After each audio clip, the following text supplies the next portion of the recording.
Hello viewers, ಇವತ್ತಿನ recipe ನುಗ್ಗೆ ಸೊಪ್ಪು ನುಗ್ಗೆ ಹೂವಿನ ಪಲ್ಯ ಹೇಗೆ ಮಾಡೋದು ಅಂತ ತೋರಿಸ್ತಾ ಇದ್ದೀನಿ. ತುಂಬ ರುಚಿಯಾಗಿರುತ್ತೆ, ಆರೋಗ್ಯಕ್ಕೆ ಕೂಡ ತುಂಬ ಒಳ್ಳೆಯದು. ಈ ನುಗ್ಗೆ ಸೊಪ್ಪಿನ ಹೂವಿನ ಪಲ್ಯನ ಹೇಗೆ ಮಾಡೋದು ಅಂತ ನೋಡೋಣ ಬನ್ನಿ. ಮೊದಲಿಗೆ ನುಗ್ಗೆ ಸೊಪ್ಪನ್ನ ಚೆನ್ನಾಗಿ ತೊಳೆದು ಬೇಯಿಸ್ಕೊಳ್ಬೇಕು. 1-2 ನಿಮಿಷದ ಕಾಲ. ಈಗ ಕುದಿಯಕ್ಕೆ ನೀರಿಟ್ಟಿದ್ದೀನಿ. ಸ್ವಲ್ಪ ಉಪ್ಪು, ಅರಿಶಿನ. ಈಗ ಇದಕ್ಕೆ ತೊಳೆದಿರೋಂಥ ನುಗ್ಗೆ ಸೊಪ್ಪು ನುಗ್ಗೆ ಹೂವು ಹಾಕ್ತಾ ಇದ್ದೀನಿ.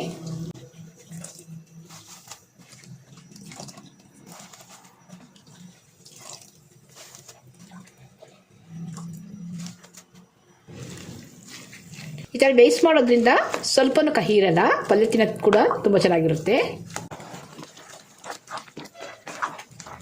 1-2 ನಿಮಿಷದ ಕಾಲ ಚೆನ್ನಾಗಿ ಬೆಂದಿದೆ ನುಗ್ಗೆ ಸೊಪ್ಪು ನುಗ್ಗೆ ಹೂವು ಎಲ್ಲ ಬಿಸಿನೀರಲ್ಲಿ. ಈಗ ಸ್ಟವ್ ಆಫ್ ಮಾಡಿಕೊಂಡು ಸೋಸ್ಕೊಳ್ತಾ ಇದ್ದೀನಿ. ನುಗ್ಗೆ ಸೊಪ್ಪು ಮತ್ತು ನುಗ್ಗೆ ಹೂವನ್ನ ಈ ಥರ ಬೇಯಿಸಿ ಸೋಸಿ ಇಟ್ಕೊಂಡಿದ್ದೀನಿ. 1-2-3 ಸ್ಪೂನಷ್ಟು ಎಣ್ಣೆ, ಸಾಸಿವೆ ಸಿಡಿದಿದೆ, ಸಣ್ಣಗೆ ಹೆಚ್ಚಿರೋಂಥ ಈರುಳ್ಳಿ, ಖಾರಕ್ಕೆ ಮೆಣಸಿನಕಾಯಿ ಕೂಡ ಹಾಕಿದ್ದೀನಿ.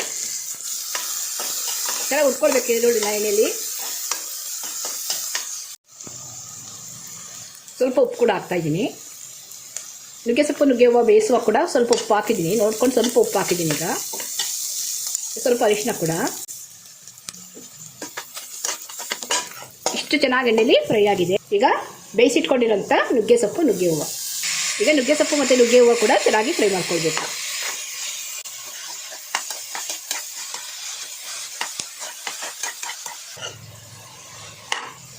ಈ ನುಗ್ಗೆ ಸೊಪ್ಪು ಈ ನುಗ್ಗೆ ಹೂವಕ್ಕೆ ಮೊಟ್ಟೆ ಕೂಡ ಹಾಕಿ ಮಾಡ್ಕೊಳ್ಬೋದು. ವೆಜ್ ಇಷ್ಟಪಡೋರು ಈಗ ಮಾಡಿಕೊಂಡ್ರೆ ತುಂಬ ರುಚಿಯಾಗಿರುತ್ತೆ. ಚಪಾತಿ ಜೊತೆ ನೆಂಚ್ಕೊಳ್ಳೋಕ್ಕಂತೂ ತುಂಬಾ ಚೆನ್ನಾಗಿರುತ್ತೆ ಈ ಪಲ್ಯ. ಲಾಸ್ಟಲ್ಲಿ ಸ್ವಲ್ಪ ನಿಂಬೆ ರಸ ಕೂಡ ಹಾಕ್ತಾಯಿದ್ದೀನಿ. ಚೆನ್ನಾಗಿ ಒಂದ್ಸಲ ಮಿಕ್ಸ್ ಮಾಡಿದ್ರೆ ರುಚಿಕರವಾದಂಥ ನುಗ್ಗೆ ಸೊಪ್ಪು ನುಗ್ಗೆ ಹೂವಿನ ಪಲ್ಯ ರೆಡಿಯಾಗುತ್ತೆ.